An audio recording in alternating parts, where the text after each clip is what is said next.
Et bonjour tout le monde.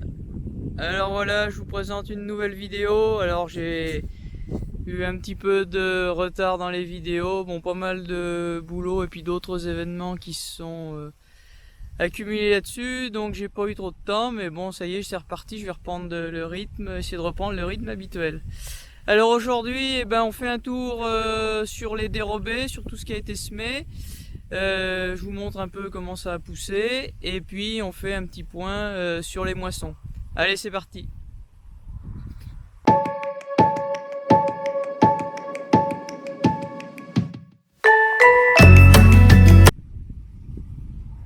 Alors, première parcelle où je suis, donc vous voyez, il y a du vert un peu tout le tour de moi. C'est la seule parcelle de vert de l'exploitation, on va dire.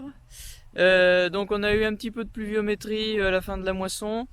Donc là je suis sur la parcelle de moi où je vous avais montré que j'étais en train de semer dans une brève. Alors il a pris le mois à 4 mm tout de suite après le semis. Donc il y a quelques pieds qui ont commencé de lever. Et puis après on a eu il a eu une trentaine de millimètres. Et puis après encore 2 fois 10 mm. Donc ce qui lui fait qu'il est à 50 mm. Alors comme vous voyez derrière moi il y a des endroits un petit peu de clair. Je vais vous montrer en tournant la caméra. Voilà. Donc vous voyez il y a des zones de clair. Donc en fait il a levé. Il y a des endroits où il a levé, des endroits où il n'a pas levé. Et un endroit où ça se voit bien. Et ben voilà. Là. Donc aujourd'hui j'ai des pieds comme ça là qui font 10 cm. Donc qui sont levés après les dernières pluies. Donc vous voyez on a des pieds là qui font 20-30 cm et des pieds qui font 10 cm. Donc il y avait avec ce mois du trèfle, donc du trèfle d'Alexandrie, du trèfle blanc. On trouve un petit peu de trèfle, vraiment pas beaucoup, mais bon du trèfle il peut sortir dans un bon moment. Donc voilà, donc il y a 11 hectares qui sont comme ça, donc il y a des zones où c'est bien, des zones où c'est moins bien.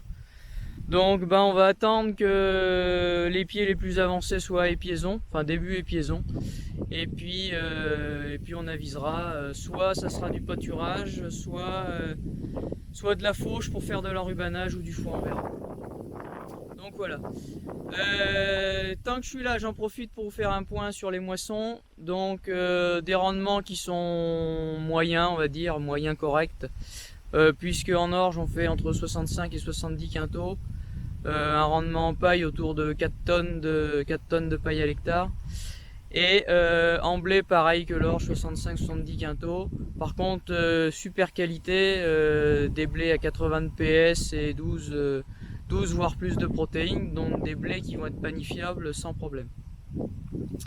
Et pour le blé, des rendements en paille pareil à 5 tonnes, donc ce qui est tout à fait bien. Et donc triticale, gros rendement en paille, puisqu'on fait entre 7 tonnes et demie et 8 tonnes de paille hectare selon les parcelles. Donc c'est super bien, ça va bien nous aider pour l'hiver. Et des rendements grains qui sont corrects aussi, puisque on doit tourner entre 70 et 75 quintaux. Donc voilà. Et le lupin, alors le lupin c'est encore une année à oublier, puisque on doit faire 15 quintaux de moyenne, avec une parcelle qui fait un bon 20 quintaux et une parcelle qui fait 10 quintaux. Tous les rendements là c'est principalement dû sur l'orge où on a eu des attaques de pucerons. Et puis après du gel, quelques dégâts de gel, des épis qui n'étaient pas fécondés correctement, et un coup d'échaudage donc dû aux fortes chaleurs au mois de juin. Et pour le lupin, le gel, c'est le gel du printemps qui a fait le plus de mal, puisqu'on a eu un coup de -5, -6 début avril sur la floraison. Donc le premier étage de fleurs a quasiment rien fait, et étant donné que c'est celui-ci qui fait le rendement de la parcelle, donc voilà. Et exceptionnellement, j'ai pu récupérer un petit peu de paille de lupin sur une parcelle, mais bon, c'est anecdotique, c'est 12 bottes de lupin. Ça doit faire quelque chose comme 3 tonnes de paille, 3 tonnes de paille de lupin, donc rien d'extraordinaire, mais bon, ce sera toujours ça de récupérer. Voilà. Et donc voilà, ça c'est la petite parenthèse bilan des moissons. Et donc à la suite des moissons, on a semé des dérobés comme je vous avais dit qu'on allait faire. Donc on a semé du sorgho, un mélange avec du sorgho, un mélange avec de l'avoine. Donc on va aller voir ça tout de suite. Allez. Alors voilà, deuxième, ce que je vous disais, donc dans les dérobés après céréales. Donc on a fait semer ça en direct, donc je vous mets un petit bout de vidéo du semis là, dans un coin. Donc le semoir c'est un avatar, un Horsch Avatar, 4 mètres. Donc on a fait semer ça à un voisin qui est équipé pour faire du semis direct. Donc on a fait un premier mélange qui est avoine, trèfle d'Alexandrie, trèfle incarnat et veste de printemps. Donc sur une parcelle donc, qui est à côté de la maison, c'est une parcelle qui était en triticale et où on avait semé la luzerne, où j'avais fait la vidéo sur le semis, il me semble d'ailleurs. La parcelle qui était en luzerne, où on a essayé de garder la luzerne vivante dans le triticale. Donc en fait il n'y avait plus de luzerne à la moisson. Il y a eu de l'eau, on a semé donc notre mélange là, et donc la luzerne est en train de repartir à pas mal d'endroits, et en plus donc le couvert est en train de pousser, donc ça ressemble à quelque chose de pas mal pour l'instant. Donc ça c'est le premier couvert. Le deuxième, donc la parcelle ici où je suis, donc là c'est un mélange sorgho, sorgho multicoupe, copis, trèfle d'Alexandrie. Alors je vous montre à quoi ça ressemble. Tac.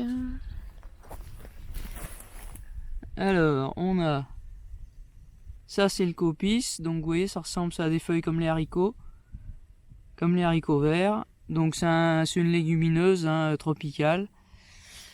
Et là le sorgho, donc le sorgho c'est pareil, c'est une graminée tropicale qui pousse avec moins d'eau que du maïs quand même. Et le trèfle d'Alexandrie, je sais pas si vous allez le voir, qui est là au bout de mon doigt.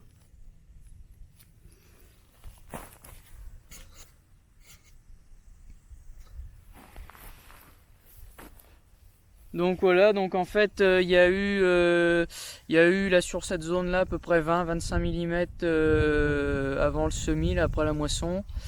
Donc on n'a rien gratté du tout, hein. On a épandu le fumier, et donc on a fait semer tout de suite derrière. Donc il y a eu 20 tonnes de fumier de mise partout sur toutes les surfaces en céréales. Je voulais vous faire une vidéo, mais bon, j'ai pas eu le temps de la faire. Et donc le semis direct derrière et un coup de rouleau pour appuyer tout ça et refermer le sillon correctement. Donc c'est plutôt pas mal pour l'instant, puisqu'il y a eu, comme je vous disais, 25 mm avant le semis, et on a eu encore 2 fois 10 mm, et on a encore de l'eau d'annoncer pour la semaine prochaine, là, ou après que vous ayez vu la vidéo. Donc voilà, sur ce point là, je pense que niveau alimentation on va être bon. On était déjà bon pour passer l'hiver, on avait ce qu'il nous fallait. La question qui restait, c'était comment on allait aller jusqu'à l'hiver. Bon, pour l'instant toutes les bêtes sont alimentées, hein, on met à manger partout. De la paille ou de l'enrubanage, on essaye d'alterner un petit peu pour économiser le stock de paille. Donc voilà. Et donc pour aussi économiser le stock de paille, on va faire de la plaquette forestière. Donc l'année dernière, on avait utilisé du miscanthus. Un petit peu en catastrophe parce qu'on n'avait rien trouvé d'autre. Et bon, comme on avait des parcelles où il y avait des coupes de bois à faire pour l'entretien, donc en fait là, on a fait passer la pelleteuse avec un grappin, donc qui coupe le bois, qui le met en tas. Et donc normalement, semaine prochaine, on doit faire ces plaquettes, donc avec une déchiqueteuse. Donc j'essaierai de vous faire une vidéo. Donc voilà ce que je peux vous dire pour l'instant pour la sécheresse. Bon, pour l'instant, je pense que ça va aller. Il nous faudra un petit peu d'eau régulièrement, mais ça devrait aller. Donc l'objectif des dérobés, c'est vraiment d'économiser de la paille, de ne pas avoir donné de paille à manger.